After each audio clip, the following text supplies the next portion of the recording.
I, 28F, have been living on my own for the past 5 years, working hard to build a stable life for myself. My childhood wasn't easy, and I've had to overcome a lot to get where I am today. I grew up in a blended family that never really felt like a family to me. My parents divorced when I was 7. Dad moved to another state for work, and I only saw him during summers and holidays.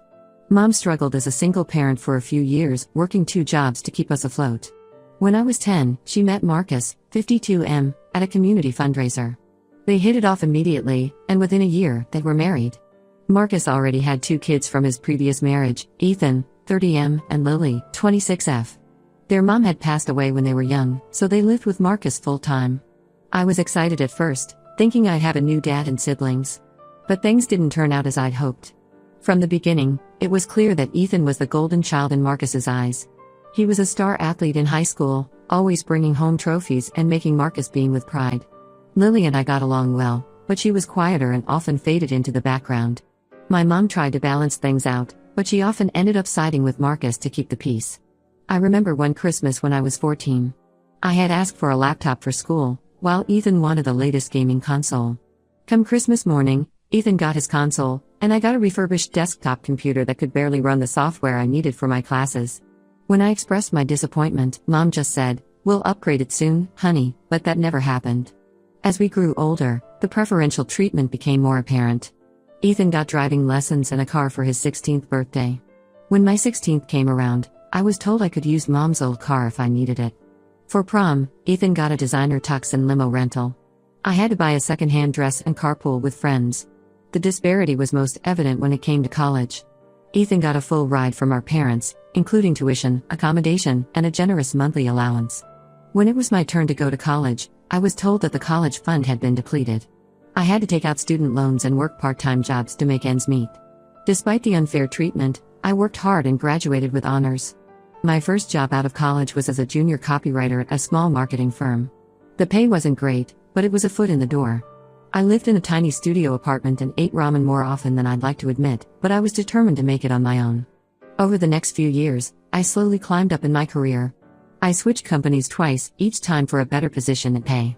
I now work as a senior content strategist at a reputable digital marketing agency.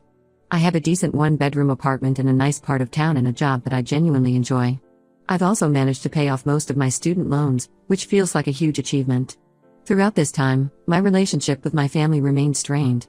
I'd visit for major holidays, but I always felt like an outsider. Ethan continued to be the center of attention, even though his achievements after college were mediocre at best. He jumped from job to job, never seeming to find his footing, but our parents always praised him for exploring his options. Last week, I got a call from my mom. She sounded stressed and asked if I could meet her for coffee. When we met at our local cafe, she looked tired and worried. After some small talk, she dropped a bombshell on me. Apparently, Ethan had lost his job 6 months ago, and hadn't been able to find a new one. He'd been living off his savings and some help from our parents, but now he was completely broke. To make matters worse, his girlfriend of 3 years had just broken up with him and kicked him out of their shared apartment. My mom then asked if I could let Ethan stay with me for a while until he got back on his feet. I was shocked. After years of being treated like a second-class citizen in our family, they now wanted me to open my home to Ethan? I told my mom that I needed some time to think about it. When I got home, I couldn't stop thinking about all the times Ethan had made my life difficult. He used to mock me for having to work during college, saying I should just ask Dad for money like he did. He never missed an opportunity to remind me that I wasn't Marcus's real daughter. There was one incident in particular that stood out. During my sophomore year of college, I had saved up for months to buy a laptop I desperately needed for my graphic design classes. Ethan was visiting for the weekend and asked to borrow it for a few hours. When he returned it, the screen was cracked. He claimed it was an accident, but he refused to pay for the repairs, saying I should have gotten the insurance. Our parents sided with him, and I had to work extra shifts for weeks to get it fixed. After a lot of thought, I called my mom back and told her that I couldn't let Ethan stay with me. I explained that we never had a good relationship and that I didn't feel comfortable having him in my personal space.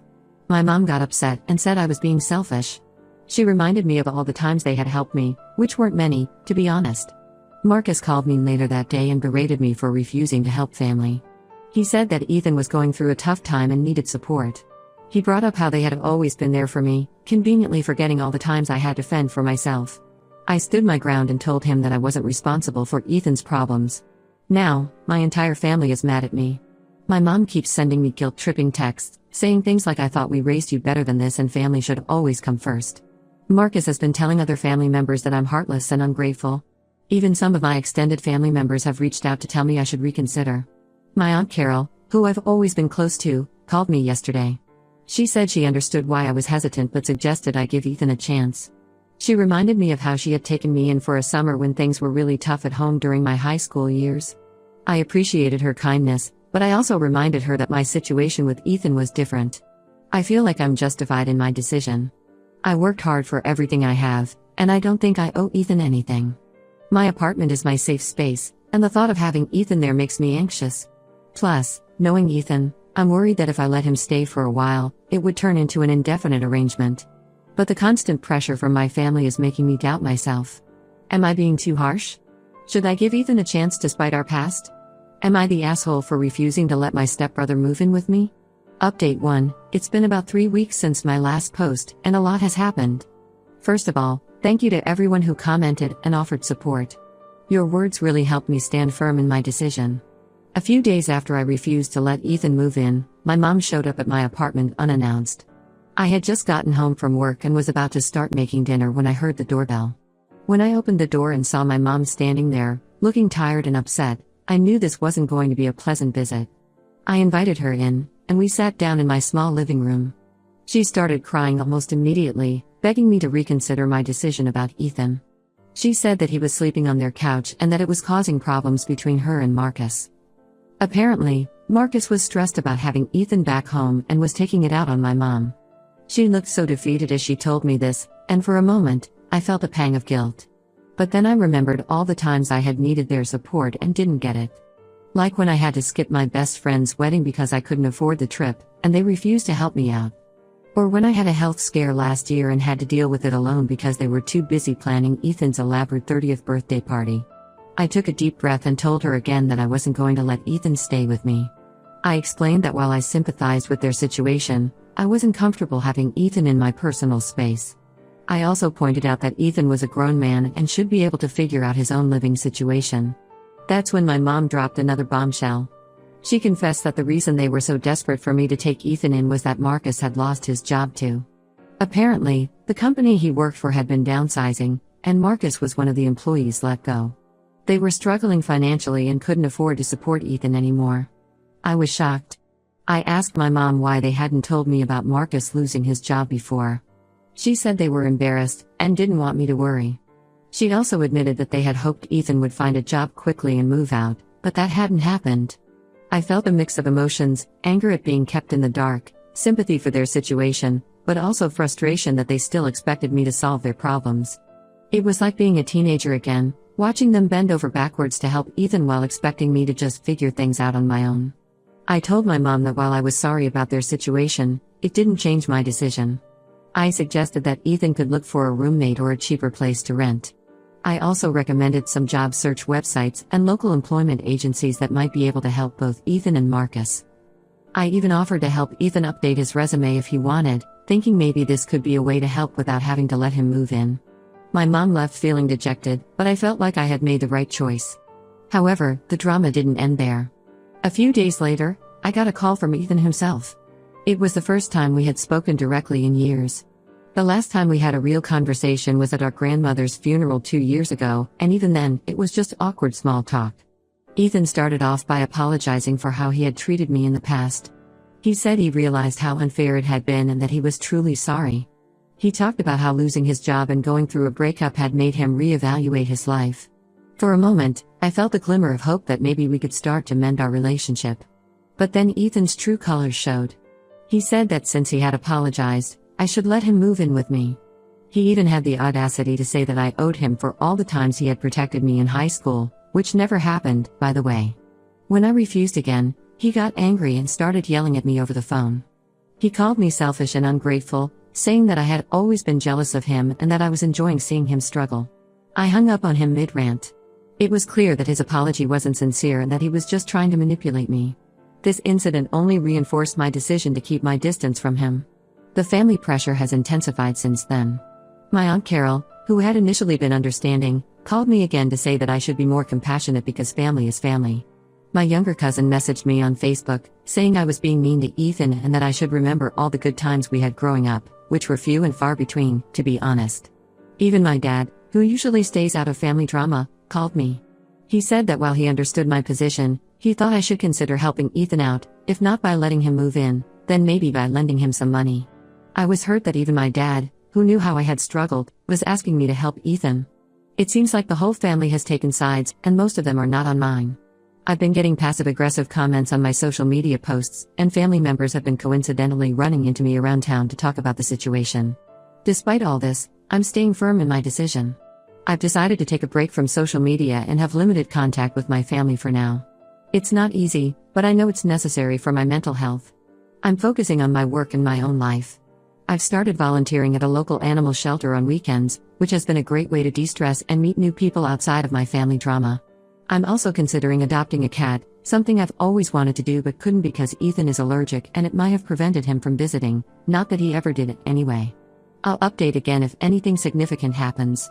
Thanks again for all your support. It means a lot to know that there are people out there who understand and support my decision. Update 2. It's been about 2 months since my last update, and things have taken an unexpected turn.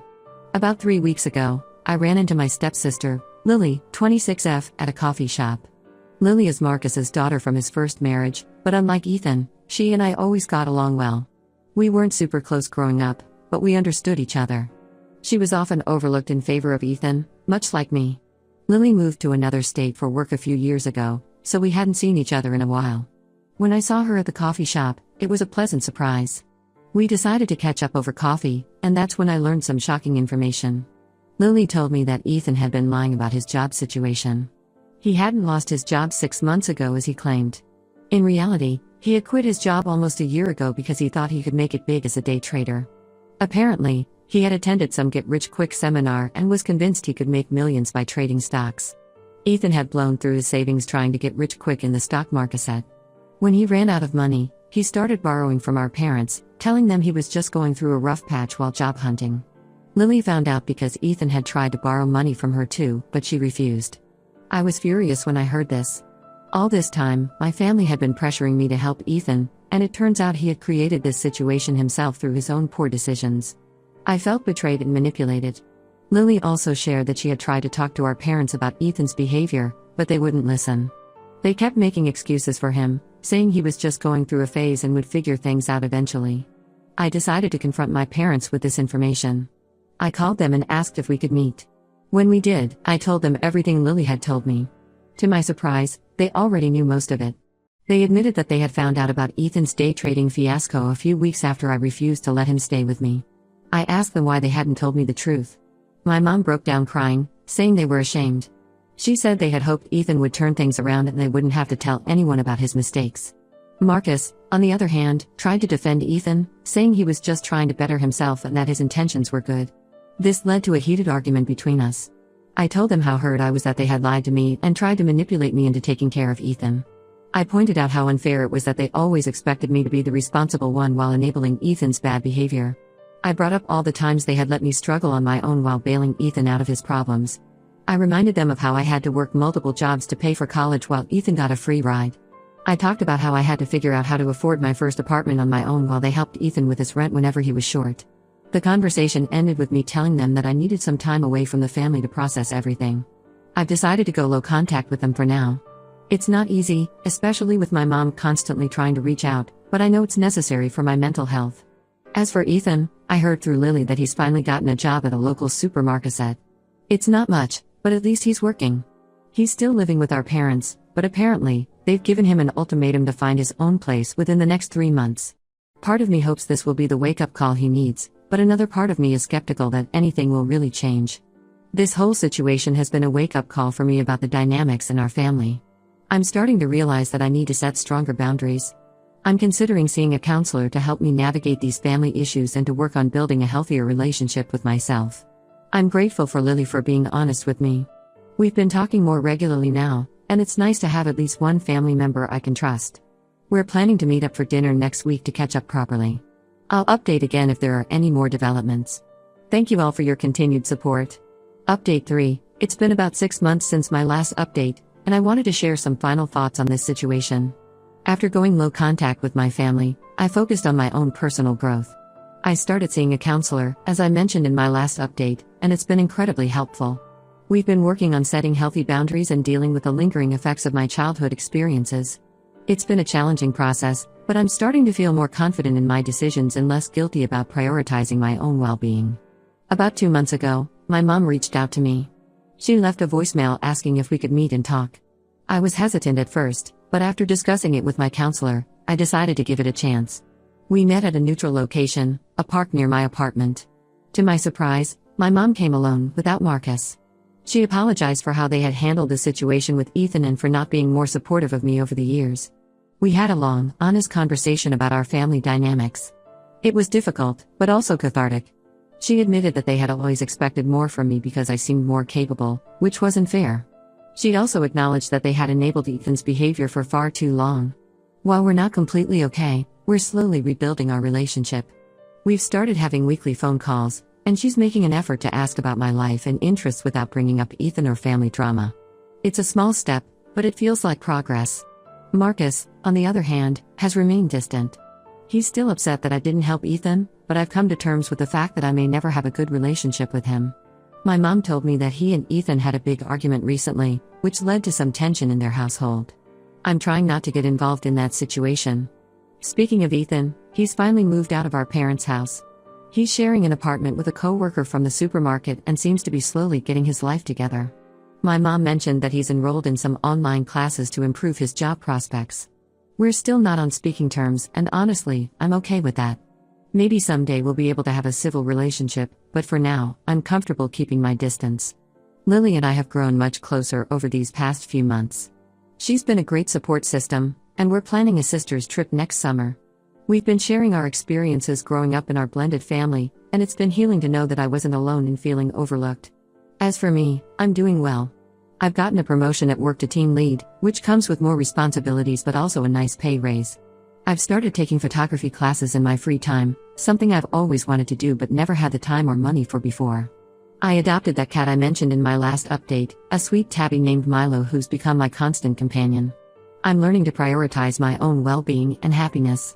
I've started saying no more often to things I don't want to do, and I'm surrounding myself with positive people who support and encourage me.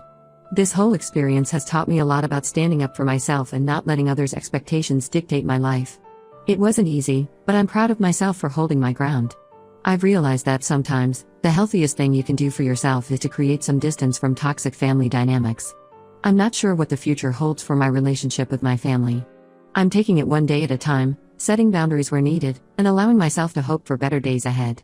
But more importantly, I'm focusing on building a life that makes me happy, surrounded by people who truly care about me. Thank you to everyone who supported me throughout this journey. Your advice and encouragement meant more than you know. To anyone out there dealing with similar family issues, remember that it's okay to prioritize your own well-being. You're not responsible for fixing other people's problems, especially at the cost of your own mental health.